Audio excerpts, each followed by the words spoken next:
Bonjour à tous, aujourd'hui je reviens pour vous parler d'entrepreneuriat et de moi et de mon entreprise, voilà, parce que je suis égocentrique et parce que j'ai envie d'en faire des caisses, voilà.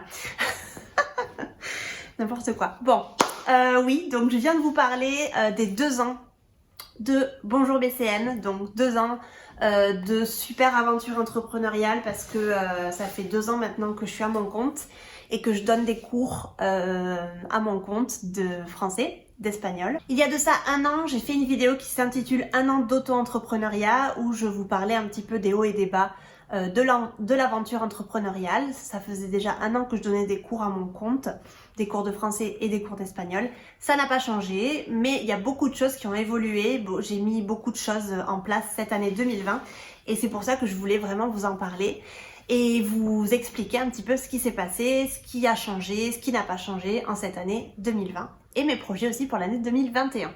Donc l'année 2020 a été quand même une année assez challenging, j'ai envie de dire, pour beaucoup d'entre nous et notamment pour les auto-entrepreneurs parce que certaines personnes ont été obligées d'arrêter leur activité ou on a dû un petit peu changer notre manière de travailler, notre modalité. Moi, contrairement à d'autres professeurs, j'avais déjà l'habitude de travailler en ligne. Je dirais que quand la pandémie a frappé, quand le confinement a débuté en mars, je donnais déjà environ la moitié de mes cours en ligne parce que j'avais déjà la moitié de mes clients qui étaient à l'étranger. Donc c'était quelque chose que je connaissais, que je savais faire et qui ne m'a pas vraiment posé de problème quand je me suis mis 100% en ligne quand le confinement a commencé. Donc pour moi c'était pas un problème. J'ai commencé à mettre en place tous les cours en ligne d'ici que je faisais à Barcelone du coup en mars. Petit point, petit bémol on va dire, il y a une entreprise pour laquelle je travaillais qui ne voulait pas donner de cours en ligne, donc le contrat s'est terminé fin mars à peu près. L'autre entreprise avec laquelle je travaillais, qui est une entreprise américaine qui est basée ici, a continué les cours donc jusqu'à la fin du contrat qui était en été. Donc j'ai pas eu de problème à ce niveau-là, on a continué les cours en ligne et comme j'avais cette expérience-là, ils étaient plus que contents en fait de pouvoir continuer avec moi, donc c'était cool. J'ai dû juste réorganiser un tout petit peu les choses pour essayer de bien mettre mes cours que j'avais ici avec les cours en ligne et de les mettre tous en ligne en fait sur une même journée. Dans une même semaine. Donc ça m'a pas pris trop de temps. Je dois dire que j'ai été rapidement à l'aise avec ça. La seule chose en fait que j'ai mise en place en mai, on va dire, c'était en mai, c'est que j'ai commencé à proposer des groupes. Donc j'ai commencé à proposer 2 groupes juste pour un petit test de juin à juillet. Je voulais voir un petit peu comment ça allait. J'ai proposé donc 2 groupes pendant 2 mois, juste avant les vacances d'été en août. Donc c'était un groupe, j'avais un groupe de débutants en espagnol et un groupe intermédiaire en espagnol de 4 personnes chacun. Donc c'était vraiment chouette parce que ça a commencé début juin et ça a fini fin juillet. Et c'était un premier test. Je me suis dit, je lance ça. Si ça fonctionne, à la rentrée, je proposerai des groupes et j'essaierai de continuer ça de manière à faire des groupes annuels. Ça a super bien marché, j'ai été très contente de moi. J'ai vu en fait qu'il y avait beaucoup de potentiel au niveau groupe pour mon entreprise et j'ai décidé du coup de lancer ça en septembre à la rentrée pour pouvoir faire des groupes annuels. J'ai eu la chance cet été, en juillet à peu près, de lancer mon site internet qui s'appelle Bonjour BCN. Je vous mets aussi le petit i, vous aurez l'accès directement à la vidéo que je vous avais faite à ce sujet-là. Et dans la barre d'infos, vous avez bien sûr le site donc de mon école de langue qui a changé il n'y a pas très longtemps. On a un petit peu remasterisé tout ça et on en est à la version numéro 2. Vous pouvez aller voir, tout a un petit peu changé. Donc j'ai eu la chance de pouvoir créer un site avec un élève à moi qui est dans ce secteur-là, qui m'a un petit peu aidée. Et je suis super reconnaissante en fait de son travail parce que c'est un site qui est simple mais qui fonctionne bien. Donc très contente à ce niveau-là. Quand on a lancé le site, on s'est rendu compte en fait que c'était quelque chose de vraiment nécessaire et ça aidait vraiment à avoir de la visibilité au niveau des groupes et de faire de la publicité plus facilement aussi.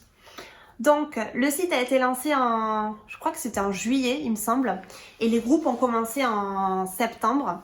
J'ai continué toujours à donner mes cours en ligne, bien sûr individuels, sans rien changer à ce niveau-là. Mais la chose qui a changé en septembre, c'est que j'ai engagé une nouvelle personne dans mon équipe. Donc cette personne, c'est Camille. C'est une professeure aussi qui habite en Espagne et qui m'aide, qui prend les élèves individuels que moi je ne peux plus prendre par manque de temps et parce que je veux me focaliser un petit peu sur autre chose.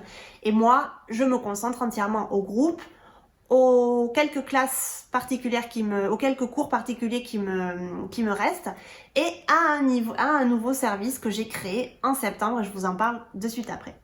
Pourquoi j'ai engagé Camille? Parce que pour moi je voyais en fait que c'était un petit peu nécessaire. C'est où j'engageais une personne ou alors j'allais commencer à me sentir un petit peu enfermée comme dans une boîte. Alors que je pense qu'il y a beaucoup de potentiel, il y a beaucoup de choses à faire et j'avais besoin en fait de pouvoir prendre quelqu'un pour m'alléger un petit peu mon emploi du temps. Chose que j'ai faite parce que avant l'été j'étais à environ 25 heures de cours, on va dire par semaine, ce qui est beaucoup quand même, je dois le dire. Et j'ai réussi à alléger l'emploi du temps considérablement et maintenant je suis à environ on va dire en moyenne 15 heures de cours par semaine, ce qui est parfait pour moi et ce qui m'a vraiment aidé à pouvoir me focaliser sur d'autres choses.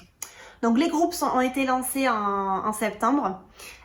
Nous sommes maintenant en février. Ça marche super bien. Vous pouvez d'ores et déjà vous inscrire pour les groupes qui vont commencer en avril parce que c'est des groupes en fait qui vont par trimestre. Donc là, le groupe actuel finira fin mars et reprendra après les vacances. Ici, on a des vacances en début avril. Reprendra après les vacances. Donc vous pouvez d'ores et déjà vous inscrire dans les groupes qui vous intéressent. J'ai des groupes d'espagnol, des groupes de français et on a aussi des ateliers de conversation qui sont super intéressants si vous n'avez pas envie de vous compromettre toutes les semaines à aller dans un cours online avec moi et avec les autres. Les ateliers de conversation, ce sont des ateliers de conversation qui ont lieu quelques fois par mois et qui ont des sujets spécifiques qui sont destinés à un niveau particulier. Par exemple, on a un groupe de conversation qui est vraiment que pour les débutants, un autre groupe de conversation qui est seulement pour les intermédiaires et ainsi de suite. Donc c'est une façon de pouvoir continuer à pratiquer la langue sans se compromettre à faire des cours de manière hebdomadaire. Donc si ça vous intéresse, n'hésitez pas à aller regarder ça en barre d'infos. Le dernier service que j'ai lancé en septembre, c'est un service de coaching. J'aime pas trop appeler ça coaching et je vais plutôt l'appeler accompagnement pour prof. J'ai décidé de lancer ce service-là parce qu'il y a beaucoup de personnes qui me contactent, des professeurs notamment, qui me contactent parce qu'ils sont intéressés par mon parcours, par mon chemin et me demandent comment est-ce que moi j'ai fait pour en arriver là, comment est-ce que moi j'ai fait pour en vivre confortablement, pour pouvoir avoir maintenant quelqu'un dans mon équipe et j'espère que ça va grandir parce que j'aimerais bien engager une autre personne dans cette année 2021. Ça fait partie par exemple de mes résolutions. Enfin, c'est pas vraiment une résolution mais c'est plutôt un objectif de travail. Donc je me suis dit pourquoi pas créer une sorte d'accompagnement, de consulting en fait pour les professeurs qui ont des questions, qui ne savent pas par où commencer, qui sont un petit peu perdus dans ce monde-là du FLE ou de l'espagnol langue étrangère. Donc je me suis dit que c'était plutôt intéressant de proposer mon expertise à quelqu'un qui en avait besoin, l'aider un petit peu à trouver son chemin et voilà, et aider à ce que le monde soit meilleur, voilà. Et maintenant, vu que les cours en ligne sont complètement démocratisés et j'ai de l'expérience là-dedans, j'ai pensé que c'était une super idée. En toute humilité, hein, bien sûr.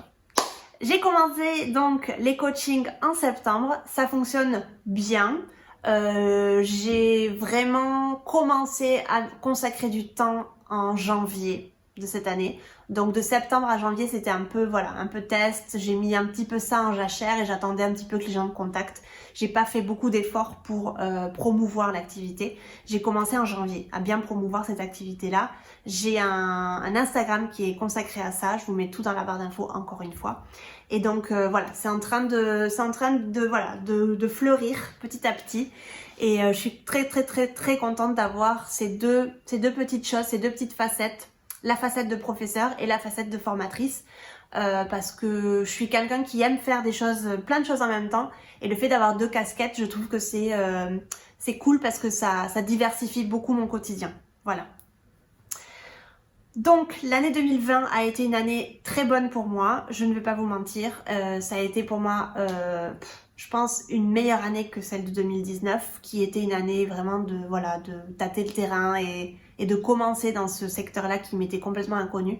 Donc l'année 2020, ça a été la concrétisation de tout ce que j'ai essayé en 2019, et je peux vous dire que ça a été une année très bonne.